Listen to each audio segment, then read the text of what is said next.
Should I start? Hi, myself is Shalini Bhardwaj. You are welcome to ITV Networks Medically Speaking. So today is World Cancer Day, and theme of today's World Cancer Day is I am and I will. So it is all about prevention, diagnose, and treatment. We have our panel on who are all the guests who are going to discuss about the cancer related problems. Dr. Dilip Kumar Acharya, who is chairman of Indian Medical Association, National Cancer and Tobacco Control. Sir, welcome to Medically Speaking. Our another guest is Dr. Pramod Kumar Julka, who is director of Max Oncology. He's a director of Day Care Center, and he's a medical educationist as well. And earlier he was in AIMS. Welcome to Medically Speaking, sir. Good evening. Good evening. Good evening, sir. So we have one, sir, latest research that is of ICMR, and according to this particular research, which is completely focused towards northern eastern states of India. So what it says that northern eastern states of India have a higher burden of cancer, according to a report which has been released by ICMR and NCDIR. This particular report says that breast cancer is high, that is 14.5% it has been found amongst females, and tobacco cases, that is in males, it is 49.3%. And in females also it is very high, that is 22.8%. So sir, today we are going to talk about, how to test, diagnose, and detect cancer. So first I would like to go to Dr. Julka. Sir, if we talk about, how to detect and how to diagnose and treatment any of the cancer, not only particular breast cancer or we can say cervix cancer, any cancer, if person is having a problem, so how he or she should go for the treatment or for the diagnostic and other things? Because in our country, actually, people come with some complaints, like lump in the breast for breast cancer. They come with nipple discharge. They come with lump anywhere else in the body, or they come with bleeding from the nose, bleeding from the mouth, or bleeding from rectum, anywhere, any site, or any of these symptoms. If they come to us, then we try to investigate. And investigations include the first and foremost is the biopsy, because we always say that people go in for FNAC, fine needle aspiration cytology. I'm giving an example of breast cancer. So we always go in for biopsy, because earlier we used to, take FNAC 1 point, FNAC will hit a point, needles.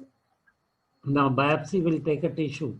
So tissue, we do the molecular analysis, ER, PR, HER, and then treat accordingly. Besides biopsy, we have blood tests like CBC, LFT, KFT, liver function test, kidney function test, all these tests we do. Then nowadays, PET scan is being done more often to see whether the stage of the disease, for example, if the disease is present all over the body, it is metastatic disease, or it is present only in the breast, for example, then it is a localized breast cancer. So that depends on the stage of the disease. So these are the investigations which we do most often. Dr. Dilip, my next question is to you.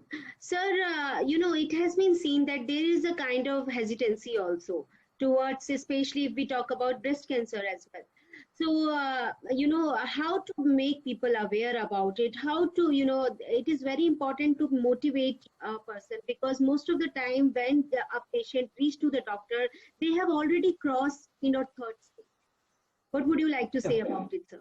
Yeah, before I answer this particular point, I like to stress here that today's World No Cancer Day was started by UICC, and myself being a secretary of Cancer Society Madhya Pradesh, also we are also a member of that.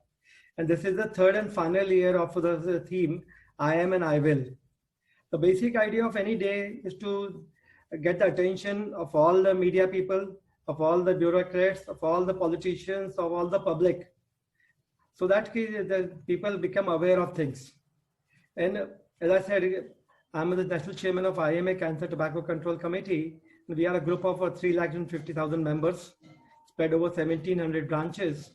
And we have been working for quite some time to motivate our doctors to work for the prevention and early detection of cancer, which is the most thing is, and that is by creating awareness among the public about what cancer is.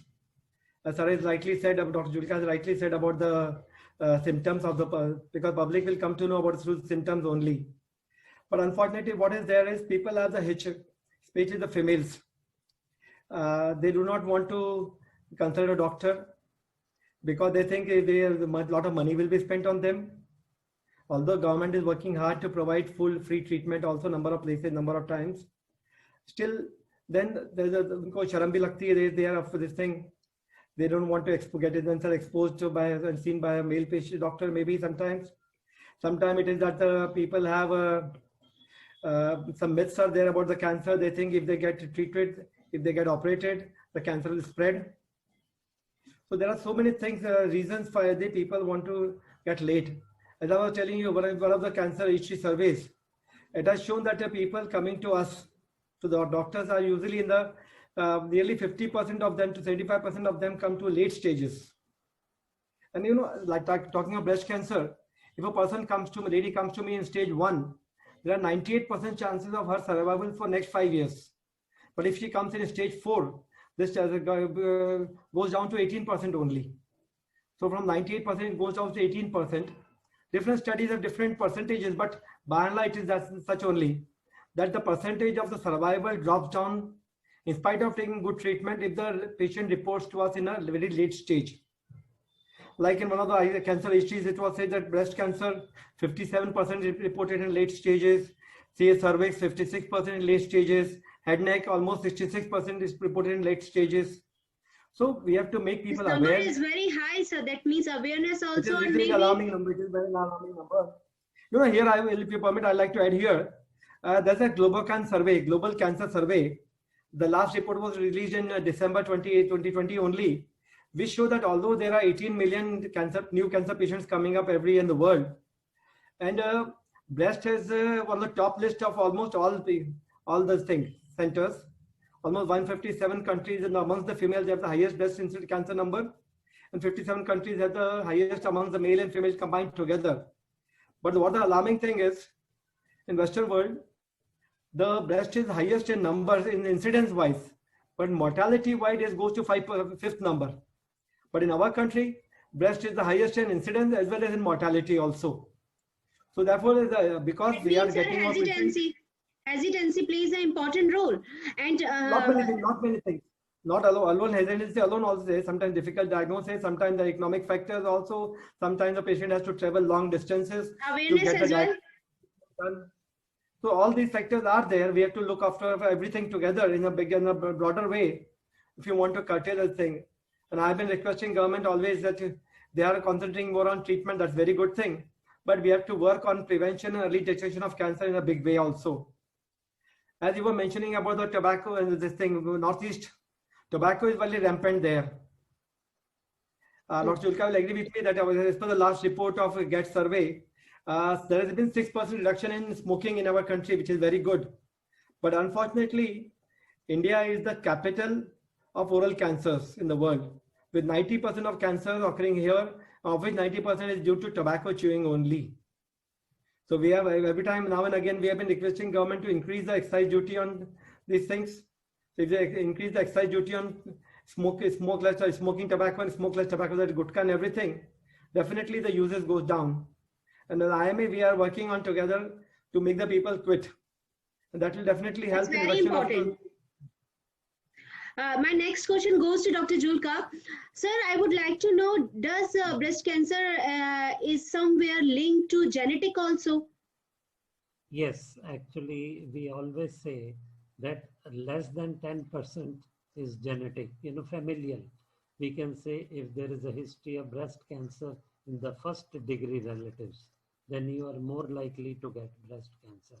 First degree relatives means your mother's side or your father's side, both sides. If you have, and there are certain genes which are present, we always get it done in triple negative breast cancers because there are different types of breast cancers. And the genes involved are BRCA1, BRCA2. These are the two important genes. And plus we have other hereditary genes like PALB2, ATM. There are other genes. There is a panel of hereditary genes which cause genetic changes. So do we have such facility to get these tests done in early stage? Every day we are getting it done. Not only at Max. Earlier I used to do it at AIIMS. Okay. And one of my PhD thesis was on BRCA1 mutation in breast cancer in the year 2000, 21 years back, 20 years back. So I'm not talking of recent advances. Sir, one more thing. My question is, sir, this particular gene testing which you are talking about, this is for those who are already, who are under the treatment. I'm asking if somebody wants and somebody has in family history about the breast cancer, if she wants to go for this particular test, do you think it is going to help out? No, the problem is that we don't do it otherwise. If a patient, suppose a patient comes to us with triple negative breast cancer, we have, let me tell you first, all the cancers in India, they occur 1 decade earlier than the West. First question. So this we must understand. It is not that suppose breast cancer occurs 60 plus in West. Here it will occur 50 plus. 1 decade earlier, all the cancers, not only breast cancer. In fact, I have seen young women are also undergoing, they are also suffering from the breast cancer in their stage of 20s and 30s also.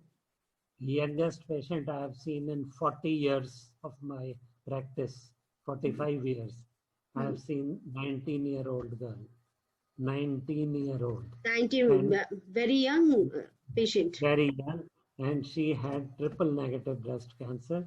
We call it triple negative means where hormone receptors are negative and HER2 gene is negative.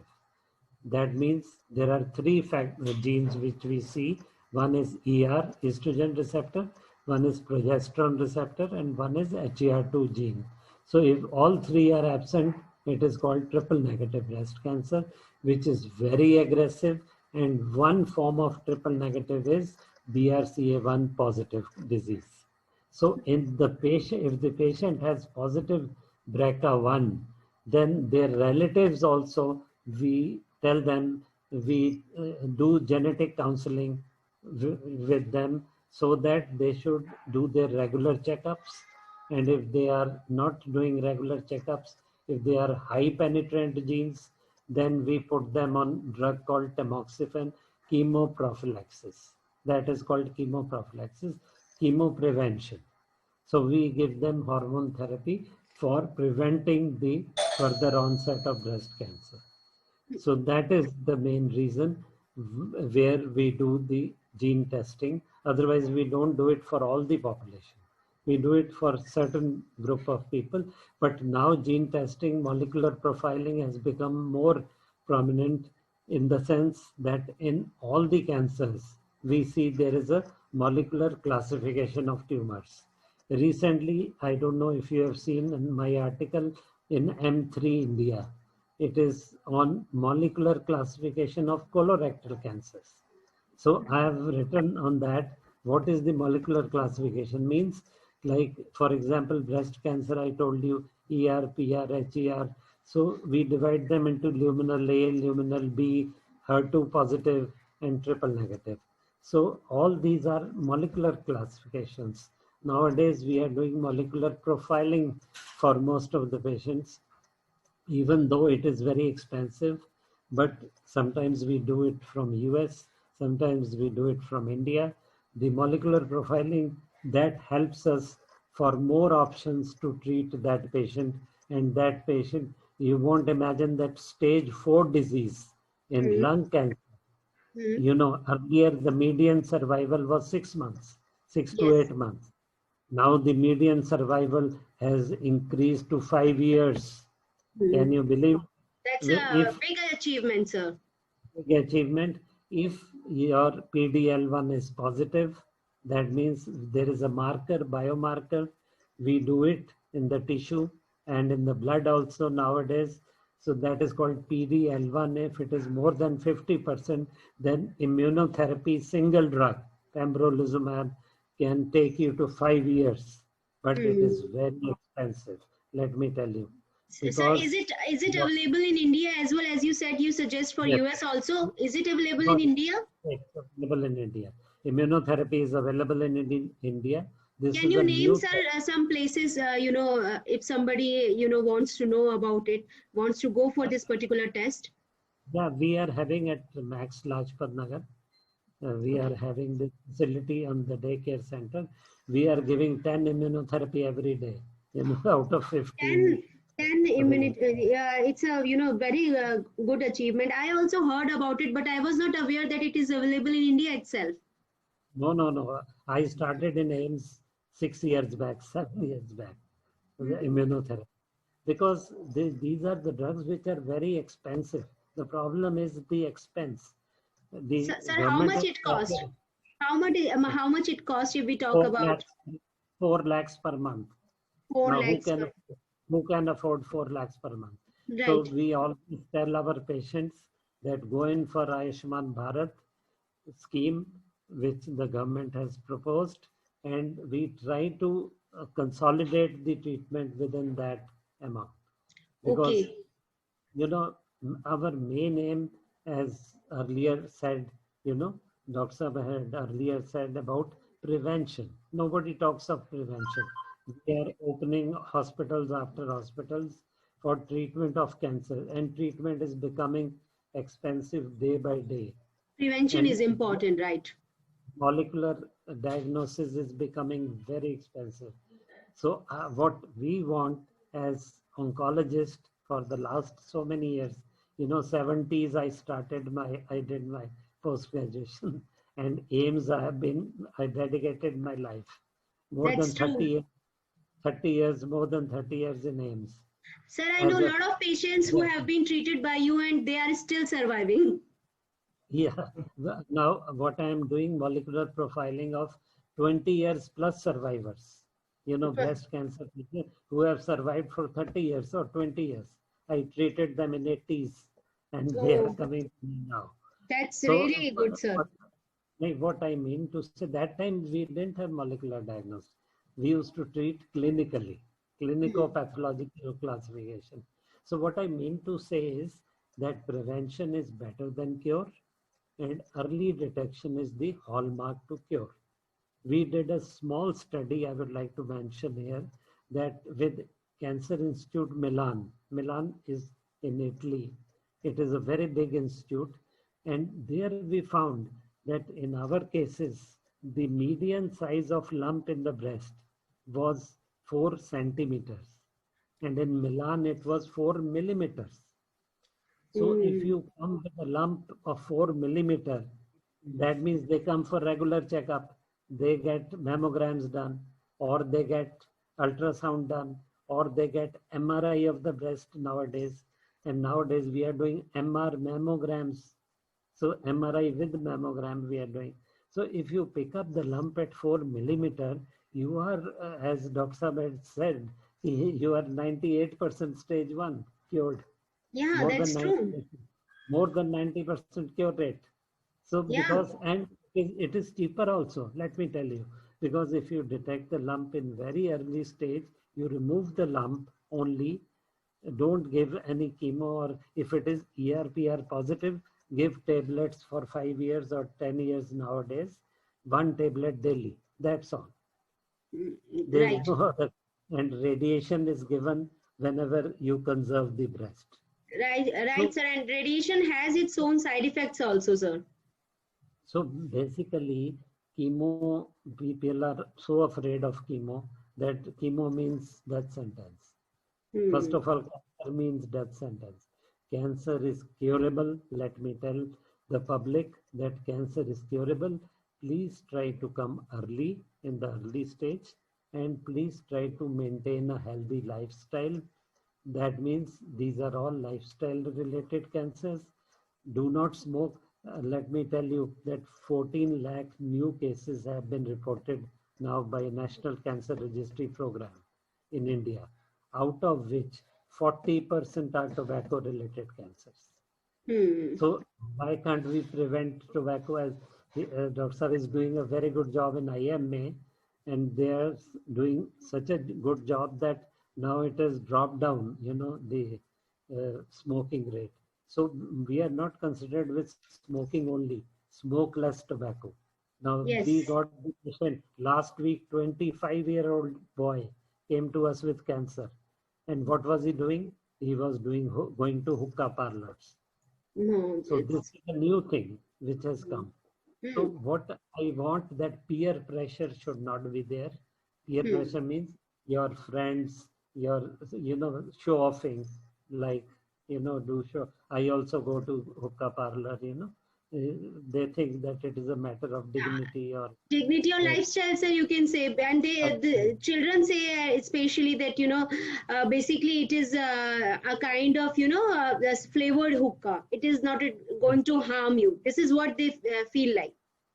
and they are So putting that's a actually totally wrong on their part, because Yes. WHO has come up with a report that one session of a hookah bar normally lasts for 25 to 30 minutes, and they keep on passing the same hookah around. So people is sitting in that close corner, inhale about smoke in approximately 100 cigarettes. So one hookah bar session is equivalent to almost smoking 100 cigarettes. That's So true, therefore, we sir. have number of places in I'm in Indore. We have here also we have to close down that hookah bars. The administration has been very good enough. I think Bombay High Court also had this thing. So number of places now it is coming up that hookah bar is not being permitted. And I think that will be a very good step towards it. Yeah. Yes. Dr. Dilip, how IMA is, helping people, especially those who cannot afford such a, a costly treatment for cancer? Because most of the cases I have seen, people are like, "Okay, we will survive, like, without treatment itself." So how you are working on this particular area? So frankly speaking, we are working more on prevention and early detection aspect of cancer rather than treatment part. Because treatment, as Dr. Julka has already said, there are a lot many hospitals which have come up. Unfortunately, there are more of corporate hospitals which are costly also. But the government is also expanding a lot, with almost a government hospital, medical colleges plan to come up in almost every district in the country in future. And every state has opened up new medical colleges. It is going to become cheaper and cheaper. But economics is just one aspect of it. We know it, our social setup is if one person in the family gets cancer, the whole family gets devastated. Economically also, Treatment is socially so also. because of the treatment as well as the psychological impact also, because people feel like that, if they have cancer, they won't survive for long. Right, very true. Actually, we want to concentrate more on prevention part, and because nowadays I'm working with the same Institute of Medical Sciences, Arvind Medical College in Indore. We are starting a preventive oncology department for that purposes, so that we can highlight more on prevention aspect. As Dr. Julka Saab was telling us about genetics, I'll just share one slide. If it is available. Yes, Because please Angela continue, Jolie, sir. yeah, Angela Jolie, we know she had a BRCA1 positive. Her mother and auntie had this thing. The very very well known Hollywood this thing actress, and she got a bilateral prophylactic mastectomy done. So that is the level of prevention people are going in US. Prophylactically, before they develop cancer, with the positive genes and their first degree relatives having cancer, they go for a bilateral prophylactic mastectomy. And that's the level of prevention people are working there in Western countries. And in our country, we are still getting people in the advanced disease stage, in stage 3, stage 4, about more than 50 to 75% people. The reason is a lack of awareness. That is why I said that, because people don't know that if they will go for this particular test, then they can know, much before, going through this particular cancer. Yeah, so therefore we are concentrating that tobacco, like the WHO has come up with the 5 A's. They say all the health professionals, doctors and nursing and paramedical staff also should devote about 1 to 2 minutes with every patient. Ask them of 5 A's, ask, assist, and then see that if the patient, if you ask every patient, patient coming to the hospital in the frame of mind to listen to a doctor. If on the street I start talking about are you taking smoking, he's not able to listening to me. But when in the hospital, their relatives are also interested to know what could have been the cause of his disease. So that is the frame of mind we want to tell them also. This is the culprit of. So even if we cut down on tobacco, and obesity, because obesity, as such, as I told you earlier also, it is the cause of 12 types of cancers. And physical activity itself is protective. So that way, prevention is the best part of it. And through your channel, I also like to stress upon people that only. Early detection, as Sir has always said, that apart from for mammogram, we also ask people to go for a clinical breast examination by doctor every 3 years and do a self-examination of breast also. And coming to one more point of prevention is the cervical cancer. WHO has recently come up with the idea of that by 2030, they want to eliminate CS cervix, carcinoma cervix. That's not control, but eliminate this thing by 2030, next 9 years. Because the vaccines which are available, the 2 vaccines, the Gardasil and Cervarix, and now the Gardasil 9 also, they just give you good protection from 70-90%. So proper vaccination drive. But people don't want to go for that vaccine also. People feel like, especially, it is for females only. They feel like why to go for it. That the thing which is important. Thank you so much, sir, Dr. Dilip and Dr. P.K. Julka for joining us. The thing which is very important, that is prevention is better than cure, and as well as awareness. So aware yourself and don't be hesitant. Thank you so much, sir, for joining on Medically Speaking.